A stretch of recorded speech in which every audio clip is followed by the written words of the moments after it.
name is Rodney James Hess. He's 36 and from New Orleans. He was actually streaming live on Facebook at the time of what I'm calling a murder until evidence proves that these slave catchers did not murder this man. Apparently, he was in distress. They said that he had his car kind of parked sideways on the highway, and when they approached the car, you could hear him saying, "I need for your higher command to come out." I'm going to try to roll this video, get some of the audio from it. You don't actually see the shooting, and you don't need to see the shooting. Just know that the man is dead. So let's see if we can pull up some of this audio. I need the higher commands to come out.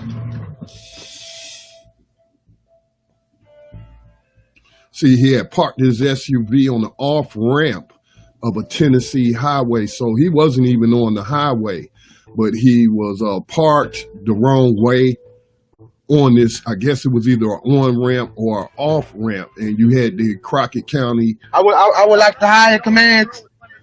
I would like the higher commands to come out. I need the higher commands to come out.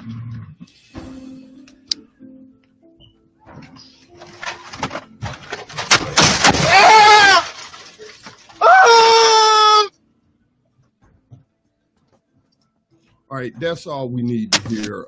He was shot. After he was shot, he tried to pull off, and he ended up crashing, and he later died from his injuries. Now, this is what the police are saying, or the sheriff's deputies, because actually these were sheriff deputies. What county was this in Tennessee? The Crockett County Sheriff deputies.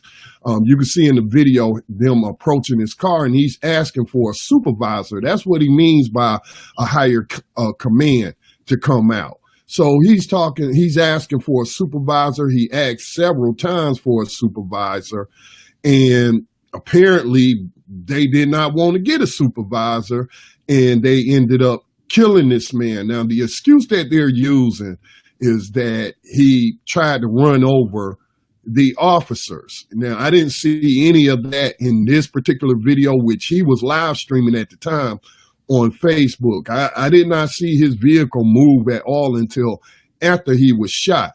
Now, it could turn out later that the police dash cam, or I don't know if these sheriff departments have any dash cam or body cams, but they are claiming that he tried to run over two officers. Now, if he's parked and you approach him and he's asking you for a supervisor, now, did any of these cops get directly behind the car or in front of the car, which would put their own lives in danger? See, they use this as an excuse very often. I'm just reminded right now of this young kid in South Carolina who was killed not that long ago. And in Jackson County, the opportunity.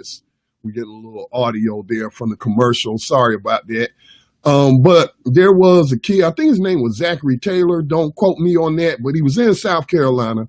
He got caught up in a drug sting where he was with a female. He wasn't the one selling the drugs. I guess he was on a little date with this female, and she was the one selling the drugs, and she went to sell drugs to an undercover officer, and Zachary pulls off, getting scared, I guess. He pulls off, and the cop shot him. Now, they came out and claimed that he tried to run the police officer over. That was a complete lie. The officer was on the side of the car when he shot Zachary as he was pulling off, if indeed that was his name. So this is why I'm telling people to be cautious and don't automatically believe these slave catchers when they tell you their life was in danger. Oftentimes, they're putting their own lives in danger. Now, if I see a man who is in distress, or a person who is in distress, I am not going to get in front of their vehicle. I'm not going to get directly behind their vehicle. I'm going to talk to this person from the side of the vehicle where I'm not in harm's way. So I don't know if that's true because we don't have any video. Maybe there is video of it. And if it does show that he tried to run them over, well, why did you get in front of the car or behind the car? Why did you put your own life in danger that way? Why did you not try to de-escalate the situation by calling a supervisor who might have been better trained than apparently these people to handle a situation like that?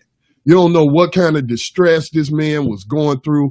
You don't know if it was a medical issue, a mental issue, a mental breakdown. We just simply don't know.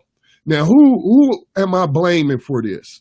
I'm blaming Jeff Sessions, the new Attorney General, when he publicly stated that the Justice Department was no longer going to investigate these type of cases, and saying they were not going to spend any kind of money trying to tell police, law enforcement officers how to do their jobs. All right. So he's basically telling these slave catchers out here that they have a renewed license to kill. So this is a very sad story. We hope that the family and the community gets justice on this issue, but I wouldn't hold my breath given the current Attorney General of the United States. Also, I don't know what the state is like there, but I do know, like in Tennessee, Memphis, Tennessee, man, for a while, they had been leading the country in slave catchers killing people. And this man who we just heard asking for a supervisor, saying, I need for the higher command to come out, we know he was unarmed. He did not, that's being reported. He did not have a weapon. He didn't point a weapon at anyone. So they try to use the excuse that he was trying to use the car as a weapon. Again, why are you going to put yourself in the path of the car to get run over if indeed it is true that that turns out to be the case? Why not just tell the man, ask him, what's the problem? How can we help you? You want a supervisor? Well, you know, just be calm, sir. We'll get a supervisor out. Just give us a second, you know, and just talk to the man and try to talk him down. But again, the Attorney General of the United States Justice Department has already stated to these police that they're not going to be investigated on these type of cases. So we always want to hold out hope for justice, but do not hold your breath. All right, this is Scotty Reed with a Black Talk Radio News report.